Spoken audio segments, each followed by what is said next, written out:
नमस्कार दोस्तों, आपको बताते चले हमारी टीम करहल विधानसभा के क्षेत्र में भ्रमण कर रही है और करहल विधानसभा के मुद्दों को उठाने का प्रयास कर रही है। इसी के साथ करहल विधानसभा की जनता हमारे साथ जुड़ने जा रही है। ये करहल विधानसभा की जनता है और ये गांव है गुलाबपुर, जो कि कल्होर के पास गांव है। ये गुलाबपुर, ये सारे लोग यादव समाज के लोग हैं। तो इनसे जान लेते हैं कि इस बार दो दो यादव प्रत्याशी हैं। एक तरफ उत्तर प्रदेश के मुख्यमंत्री, पूर्व मुख्यमंत्री और धरतीपुत्र के नाम से जाने वाले नेताजी मुलायम सिंह यादव के दमाद, दूसरी तरफ बिहार के मुख्यमंत्री, पूर्व मुख्यमंत्री लालू प्रसाद यादव के दमाद।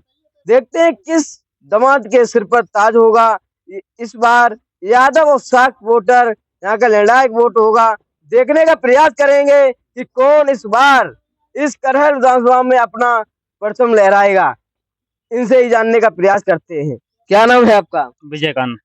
विजयकांत यादव जी। प्रजापति, विजयकांत प्रजापति। प्रजापति।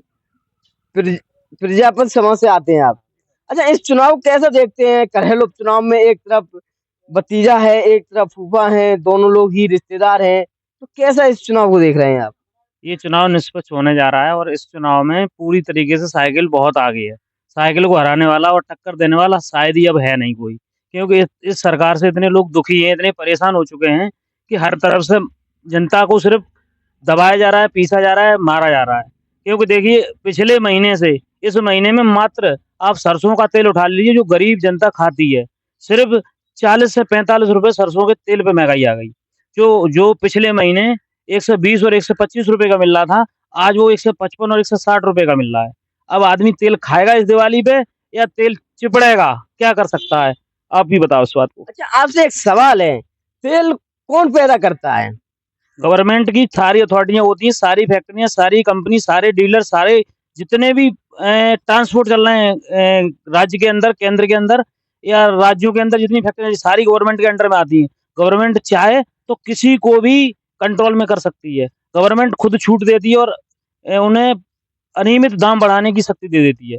वो उन्हीं के लोग हैं जो अच्छी तरीके से दलाल बने हुए हैं और जनता को बीच में आगे काट रहे हैं। अच्छा, एक सवाल है आपसे, आपके क्षेत्र में सरसों से ही तेल की उत्पादन होता है, कितने परसेंट में सरसों होती है? हमारे यहाँ लगभग 50% सरसों होती है। 50%। अगर अभी अभी आलू की महंगाई कितनी है? आलू अभी ठीक चला था, लेकिन आलू जब जैसे ही व्यापारियों, कितनी महंगाई है अभी? आलू में जब तक महंगाई रही है, जब तक व्यापारियों और दलालों के हाथ में आलू रहा। किसान के हाथ में जब था तब भी सस्ता था और किसान के हाथ में आज भी सस्ता है। किसान ने ना उसका फायदा ले पाया, बस सरकार के नुमाइंदे ही उसका लाभ उठा सकते हैं। अच्छा, एक सवाल है, हम सरसों आप 50% करते हैं तो कहीं ना कहीं महंगाई तो होगी तेल की।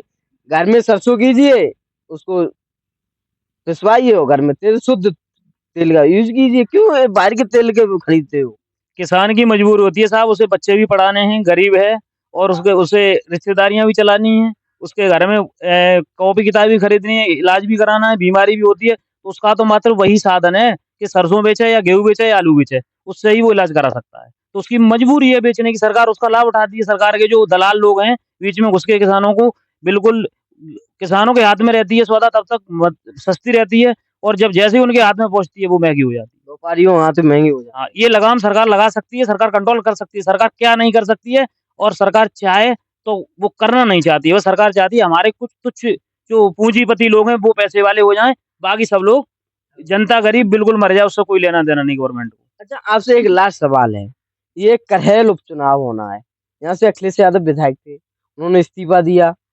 उन्होंने अपने ही परिवार से तेज प्रताप यादव को, जो मैनपुरी के पूर्व सांसद रहे, कैसा पूर्व जब सांसद थे कैसा आपके क्षेत्र में काम किया था? अखिलेश यादव ने, तेज प्रताप यादव ने आपके क्षेत्र में कैसा काम किया?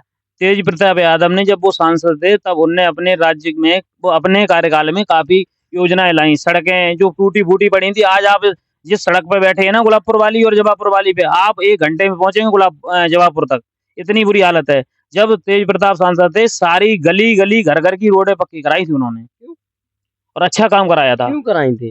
वो काम करते थे, समाजवादी लोग काम करते हैं, और ये लोग सिर्फ बीजेपी वाले चिल्लाते ज्यादा हैं और करते 0% हैं।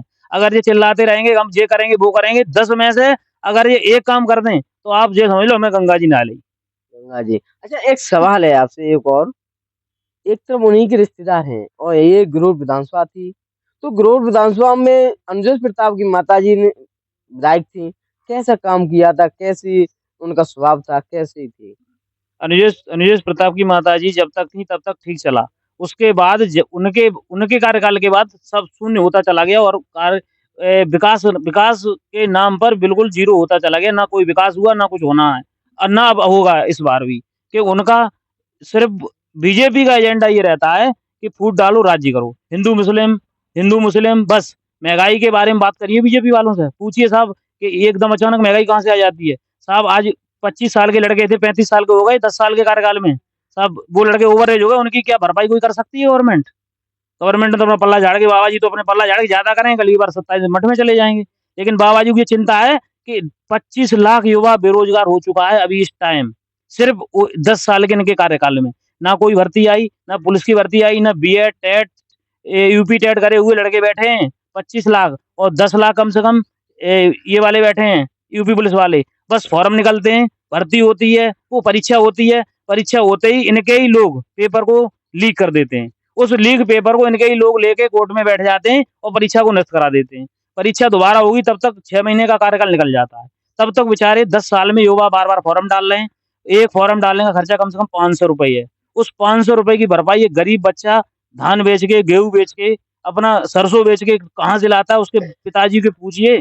तब अगर 2 लड़के उनके अगर फॉर्म डाला, वो परीक्षा नष्ट हो गई, वो कैसे परीक्षा दे पाएगा? कैसे करेगा? फिर उसका किराया भी लगता है। तो एक फॉर्म डालने का लगभग 1000 से 1500 खर्चा आता है। गवर्नमेंट लास्ट में आके पेपर को नष्ट कर देती है। बस।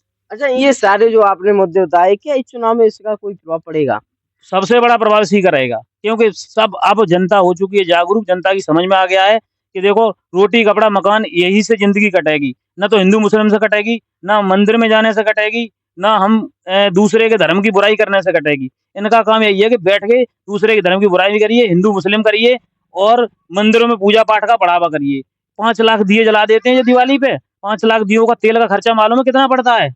नहीं होश होगा बाबा जी, एक बार लगा के तेल का खर्चा देख लें। उसके बाद ये तेल को बंटवा दें दिवाली पे ही। कितने गरीबों के घर में कढ़ाई में तेल पहुंच जाएगा जो कुत्ते चाटते हैं मंदिर पे जाके। तो बाबा जी कर सकते हैं, लेकिन नहीं करेंगे। बाबा जी जानते हैं अगर जनता पड़ गई या जनता का पेट भर गया तो जनता सवाल पूछेगी। तो ऐसा कर दीजिए, बिल्कुल अपाहिज बना दो जनता को, ना जनता पढ़ सके और ना जनता पेट भर सके। तो भूखी रहेगी और अनपढ़ रहेगी, तो जनता उसी को विकास समझेगी। अच्छा, तो करेल से सपा जीतेगी? भारी बहुमत से, भारी बहुमत से।